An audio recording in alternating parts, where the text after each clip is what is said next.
Next control action mode that we'll study is the integral control action mode. Integral control action mode. What is this integral control action mode? As the name suggests, the output will be the integration of the input error. जे काही input error आहे त्याचं integration, जे काही input येईल त्याचं integration means your integral control action. Let me show you this diagram.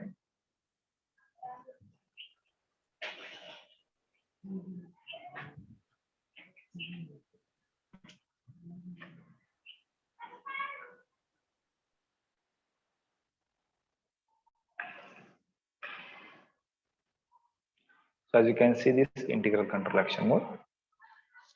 Proportional means the output is in proportion with the error. Integral control action mode means the output is integration of error.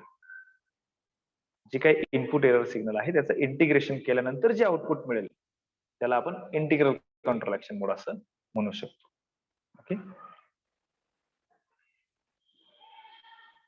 so integral action is provided by summing error over a period of time, multiplying that by some gain and adding result to the present controller output.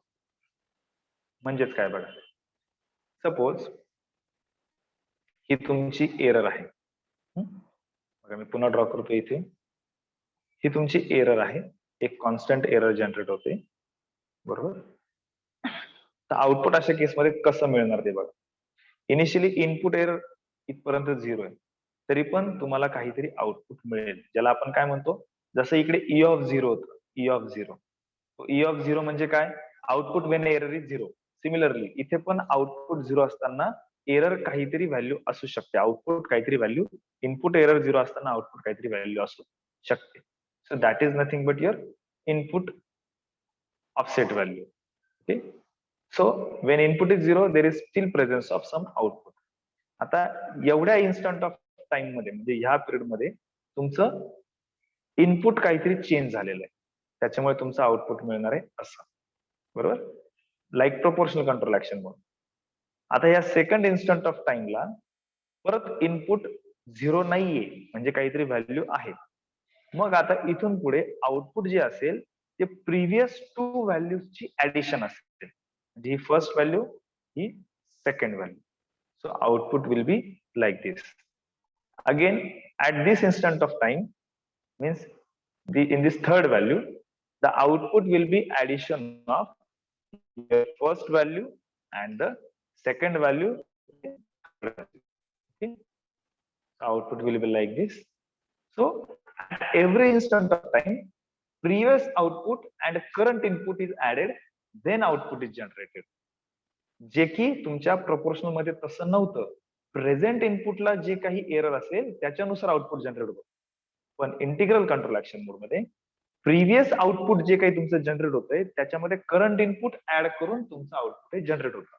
म्हणजेच तुमचं integration काय असतं, over a period of time तुमच्या सगळ्या व्हॅल्यूची addition म्हणजे integration.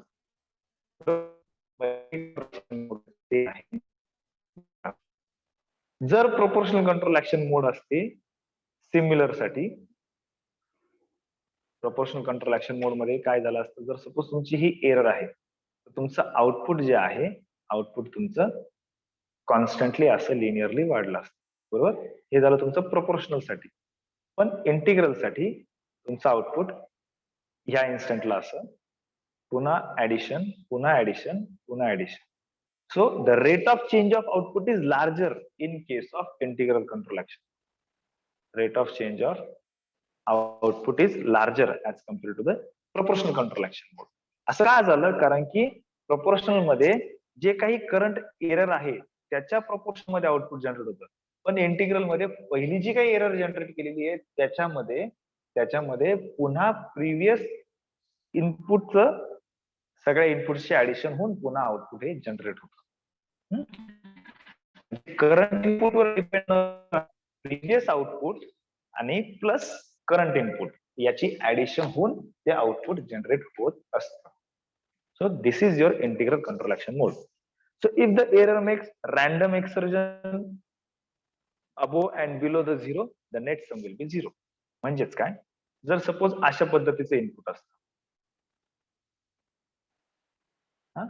म्हणजे input हे तुमचं फ्लक्च्युएट होतं, ऑसिलेट होतं एक्स ऍक्सिसच्या अबो आणि बिलो, तर अशा केसमध्ये तुमचं इंटिग्रलचं आउटपुट झिरो राहिलं असतं. पण तेच प्रपोर्शनलच्या केसमध्ये तशी गोष्ट झाली नसती.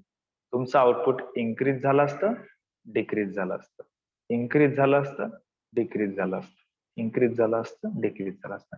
तर जर हे एक्झाम्पल कन्सिडर केलं तर याच्यात तुम्हाला प्रोपोर्शनल आणि इंटिग्रलचा फरक लक्षात येईल. इंटिग्रल काय करतं, प्रिव्हियस एरर आणि करंट एरर ह्या दोघांची ऍडिशन करून आउटपुट जनरेट करतं. पहिली एरर पॉझिटिव्ह आणि नंतरची एरर निगेटिव्ह असते तर त्या दोघांची ऍडिशन काय झाले असते, झिरो. बरोबर, मग अशा केसमध्ये इंटिग्रलचं आउटपुट झिरो, प्रोपोर्शनलचं output positive negative ramp, positive ramp negative ramp, कारण की ते आउटपुट काय झालं असतं, करंट इनपुटच्या प्रोपोर्शन मध्ये, करंट इनपुटच्या प्रोपोर्शन मध्ये.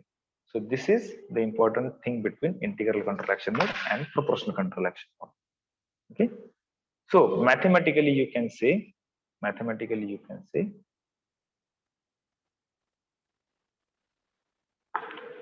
integral output can be given by Ki. जसा Kp हा proportional gain आहे, तसा Ki हा integral control action mode आहे.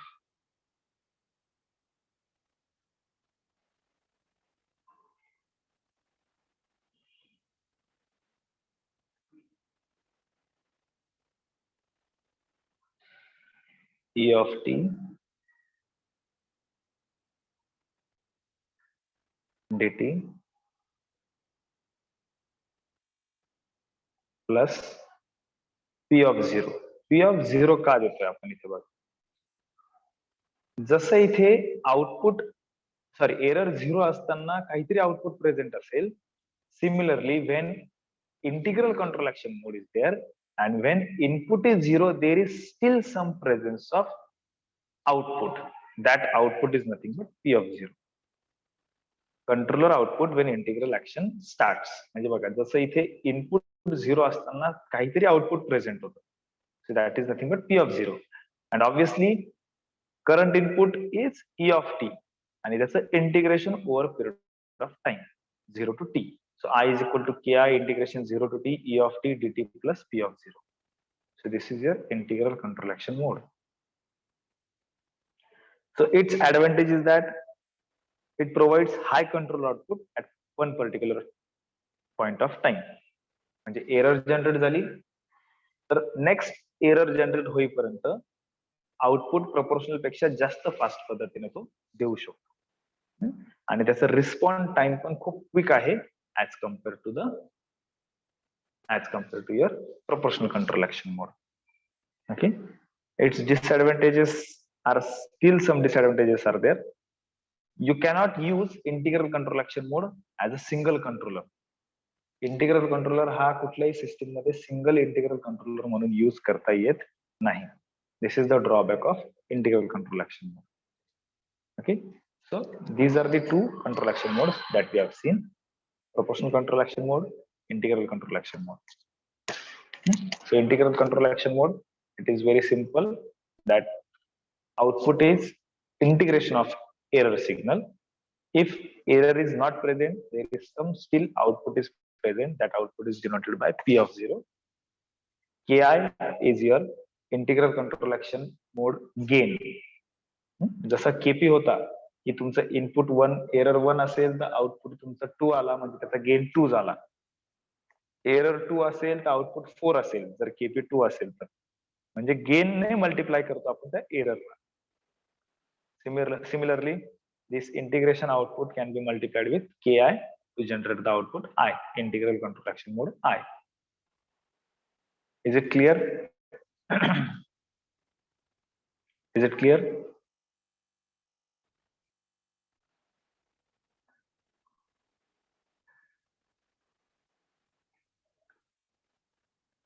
सगळ्यांना समजलंय का?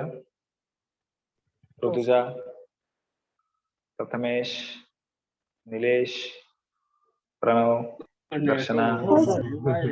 हो सर. एकदम सिंपल आहे ते. प्रोपोर्शनल म्हणजे आउटपुट प्रोपोर्शनली देतो. इंटिग्रल म्हणजे आउटपुट एररच्या इंटिग्रेशन मध्ये. जसं ऑन ऑफ मध्ये कसं होतं, जर सेट केलेलं टेम्परेचर आणि ऍक्च्युअल टेम्परेचर कम्पेअर केलं, ऍक्च्युअल टेम्परेचर जर कमी असेल तर कंट्रोलर ऑन, आणि ऍक्च्युअल टेम्परेचर सेट व्हॅल्यू पेक्षा जास्त असेल, आयरनच्या केसमध्ये, इस्त्रीच्या केसमध्ये सांगतोय, ऍक्च्युअल टेम्परेचर जास्त असेल तर कंट्रोलर तुमचा ऑफ. बरोबर, म्हणजे ऑन किंवा ऑफ. पण प्रोपोर्शनल आणि कंटिन्युअस कंट्रोल ऍक्शन मोड मध्ये,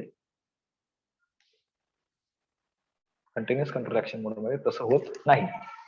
तुमचं कंट्रोलर कंटिन्युअसली आउटपुट जनरेट करत असतो, म्हणून त्याला कंटिन्युअस कंट्रोल ऍक्शन मोड मध्ये. त्यात 3 types: proportional, integral, derivative. Proportional बघितलं आपण. प्रोपोर्शनल काय सांगतो, output is in proportion with the error input. Integral control action mode, output is integration of error. Output is integration of error signal. Its formula for proportional is given by P is equal to Kp E of t plus E of 0. हा formula लक्षात ठेवायचा आहे, exam मध्ये विचारला जाऊ शकतो.